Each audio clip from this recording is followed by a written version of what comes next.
should be. Sorry.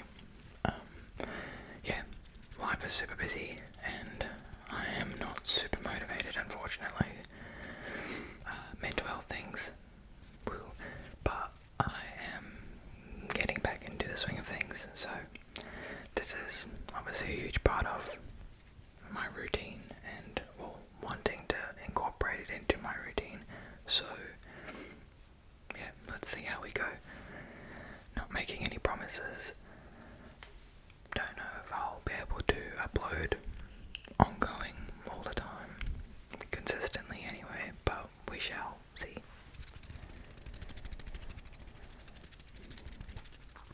I hope everyone's having a wonderful start to the new year. Happy New Year 2026.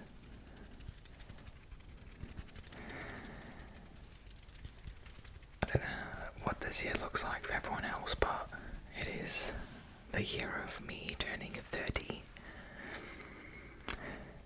Woo! Nah, actually, I'm really excited. I think my 30s are gonna be killer, and I was always a huge fan of that movie 13 Going on 30, or if you're in another country that didn't have that name for that movie, I believe some countries had it named. Sorry, I believe some countries had the movie as Suddenly 30, but it's that movie with Jennifer Garner where she's a 13-year-old and she makes a wish to be a 30-year-old and then all of a sudden wakes up as a 30-year-old. It's got Mark Ruffalo. They do that Thriller dance. You know it. But yeah, I love that movie. And I am convinced that that's what your 30s are like. 30, flirty, and thriving. Convinced. Anyway. This year should be a great year. My mates and I and all of our partners are going to Bali, Indonesia for our 30th, so that'll be fun. But yeah, hopefully I can get them involved in another Friends Try ASMR video. Maybe. I don't know if I'll be able to bring that shit to Bali, so we'll see. Anyway, long ramble intro for this video, which I'm actually hoping to be just a couple of going through a couple of books that I've read. Now, another thing on my to-do list for this year is to read more. In the last couple of years, I've really fallen off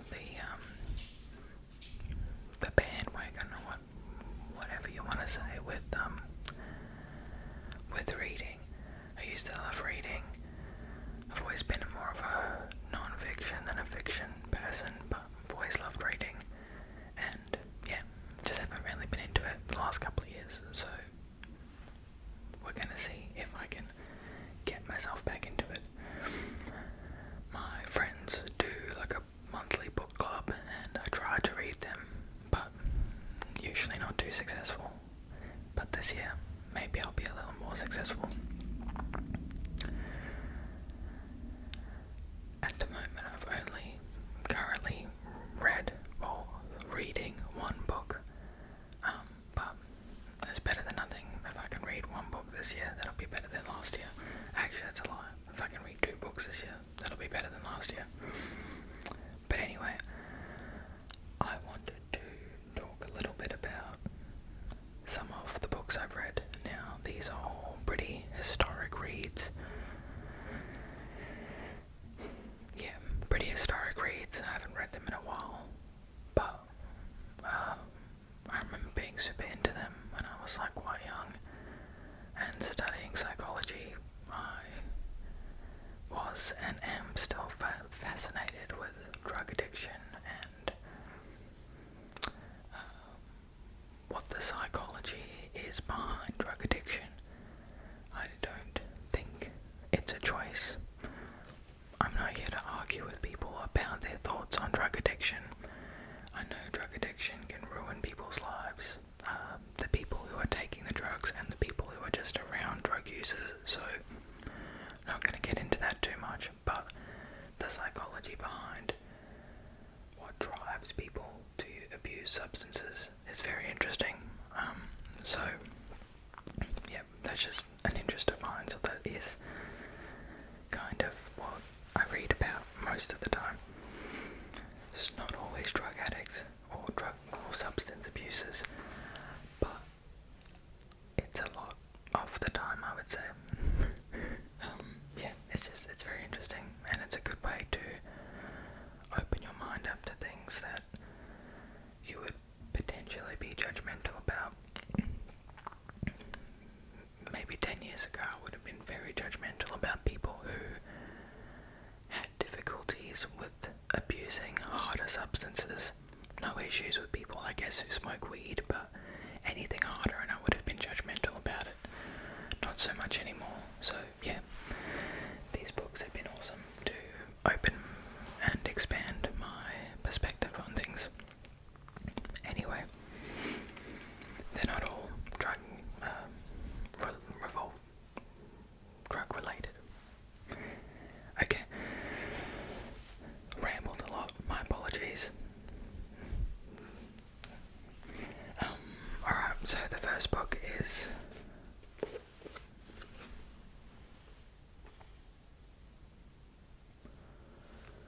A Stolen Life by Jaycee Dugard.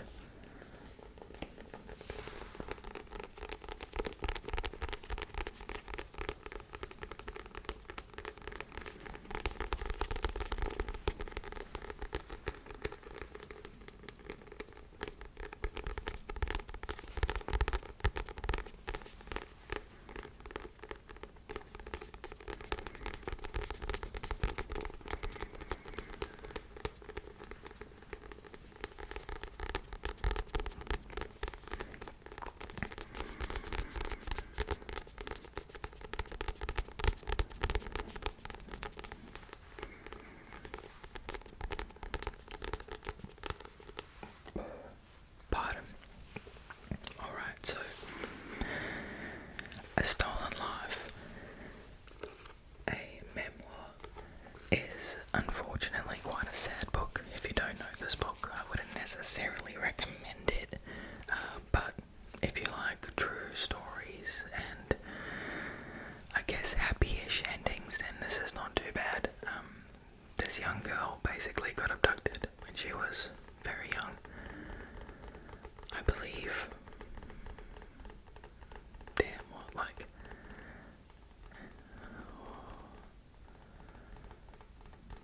actually I can't remember, my apologies, but it was young, and she was abducted for 18 years, and her captor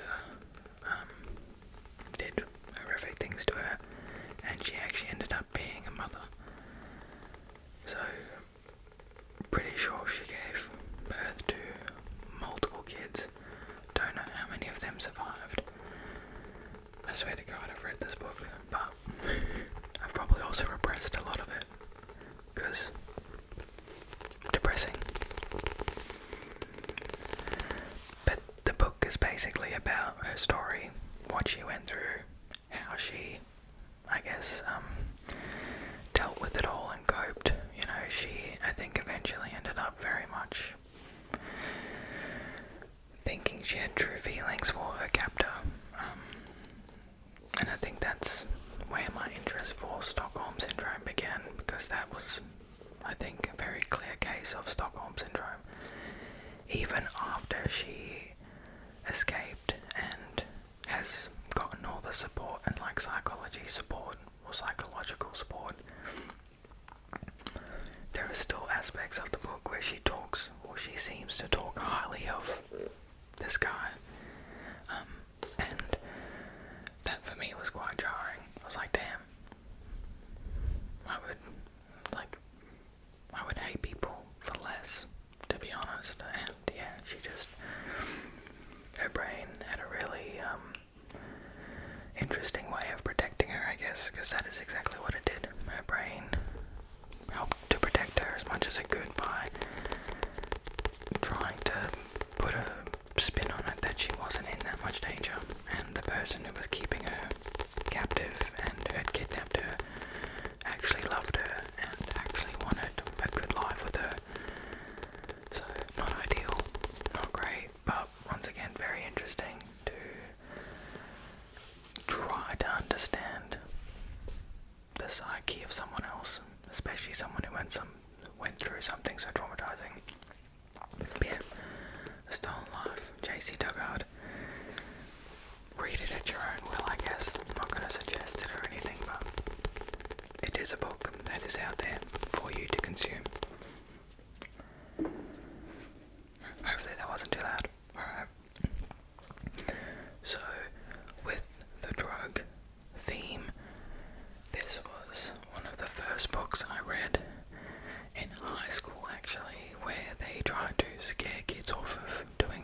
is ever going to veer people away from doing these things, statistically, and I think there's a lot of evidence to back up that the more you tell people not to do something, the more likely they are to do it. So,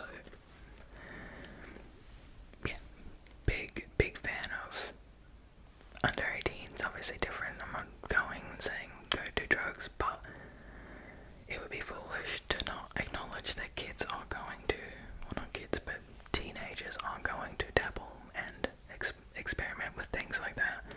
So, teaching them the safest way to do things, maybe the harm of doing things, what could happen, what to do if those bad things happen. I'm a big fan of it. Once again, not running up to 12-year-olds and going, hey kids, if you do meth, this is the safe way to do it. But I've had a lot of my family friends ask me to talk to their younger kids, and when I say younger, I mean like young adults, like 16, 17, 18, about just safe drug use and harm minimization, because they knew the kids were doing it, they knew the kids were in unsafe situations about it.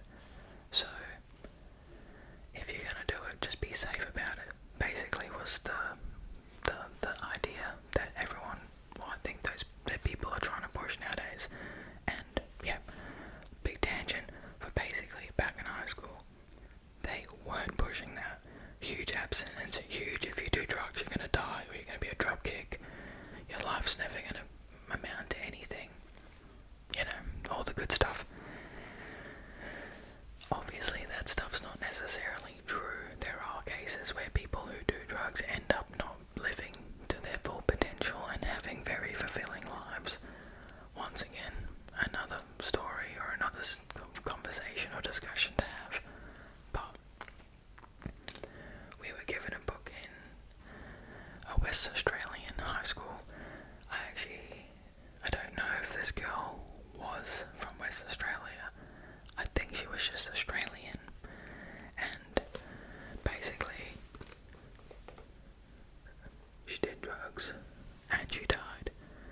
And this story was about the people who were left behind in the grief and the devastation of the death. But yeah, Anna's story, Anna Woods, the facts, the fury, the future.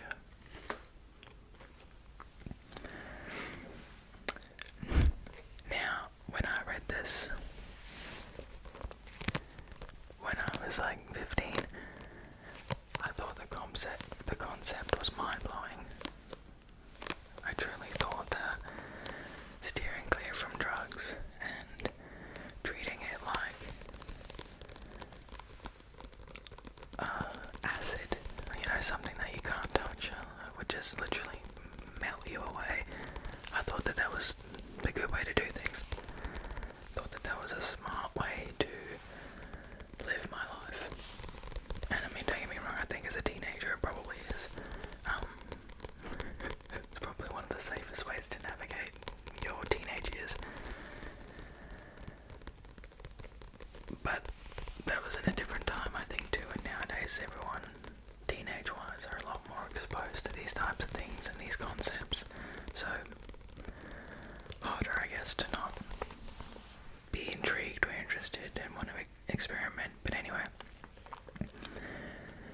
this book was basically about Anna, pretty sure that's her, right there, who went to a rave or a festival with some of her friends at 15, took some ecstasy, and basically dehydrated and died. And that was one of the biggest things that I guess a lot of people were trying to educate drug users on, like even if it was just recreational, was that these pills, these drugs, did have side effects, and there were things that you needed to look out for.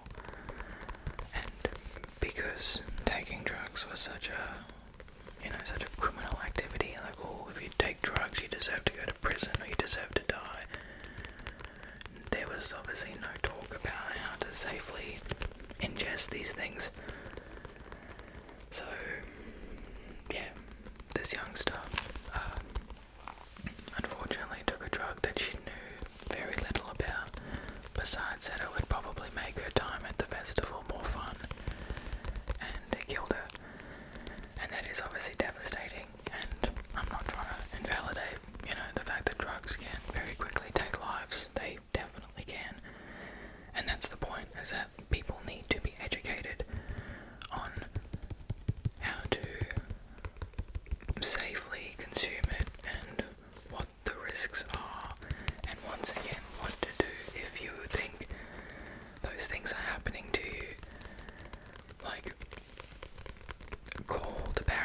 drugs, they legally will not charge you. They are the best people to call in those circumstances. All they want to do is help. Keep track of how much you're taking so that you can tell someone, so that they know how much of a reversal drug to give you. Not that I ever encourage drug use, but I will always encourage safe use of anything. Not to children. If you are under the age of 18, don't do drugs. Even if you think it's gonna make you cool, it's not, I promise. Alright, let's get the drug stuff out of the way, because I've had a lot to say about that one, and I don't want this to be too depressing, but the last one is actually a woman, was a young girl from WA who was a athlete, like almost Olympic level athlete at like 15 or 16, became almost very accomplished at a very young age, and then unfortunately got hooked on heroin, and her life took a spiral. That story is called Golden Haze. Golden Haze. Jade's story. Jade Lewis. Now, there are parts of this woman's story, Jade Lewis, that I don't necessarily fully vibe with. A lot of her recovery is hinged on finding religion and finding God and spirituality, which, beautiful. Pardon me. I have no issues with people needing that support and needing that kind of guidance and spirituality in their lives. I just think that there are other components that are involved with recovering from a drug addiction. And whilst Jade credits a lot of this to kind of 180 to God, she also went to countless rehabs and got countless medical intervention from psychologists and psychiatrists and counsellors and drug and alcohol therapists. So, while, I believe that God might have given her the will to do this, I also think it's crazy to not credit the people who were there to help support her through it. But anyway, wonderful book about how she got clean. She was able to get off of heroin. She was able to get off of heroin. She was able to have a very fulfilling life. She now basically has a foundation that helps women in prisons here in Western Australia, specifically with drug addictions, and she helps kind of, support them with reintegration once they get out of prison. She also funds a lot of in-prison programs where, they come in and they'll give women haircuts and kind of salon spa type of experiences. Things to make them feel human while they're in maybe a place that doesn't really focus on the humanity of people. But yeah, so I do think what she's doing with her past and her experience is actually quite commendable, and regardless of her religion or her reasons for getting clean, what a good way to use your experience to help others. This woman actually came to, I believe, my university and gave a speech in one of our classes, while one of our focuses was addictions. And I just found her speech to be, quite inspiring.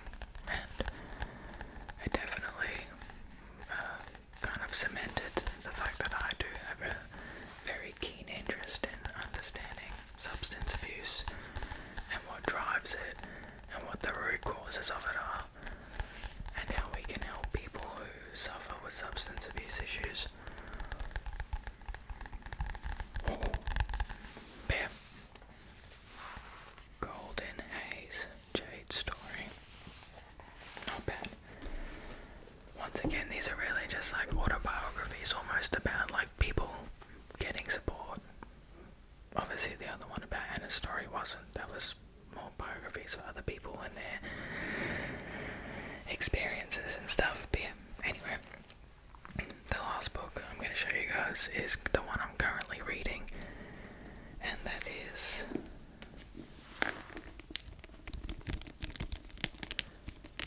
I'm Glad My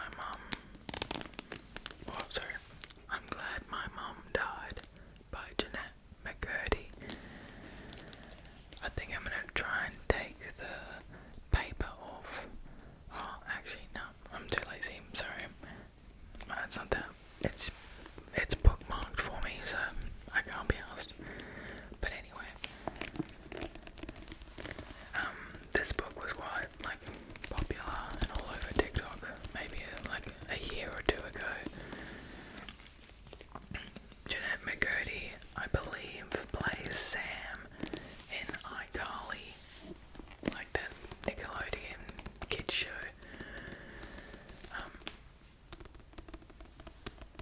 Yeah, and this book, I think, from what I can understand at the moment, is about Jennette kind of getting into acting and the reasons as to why she did it, which I believe were, for her mum and to make her mum happy and stuff.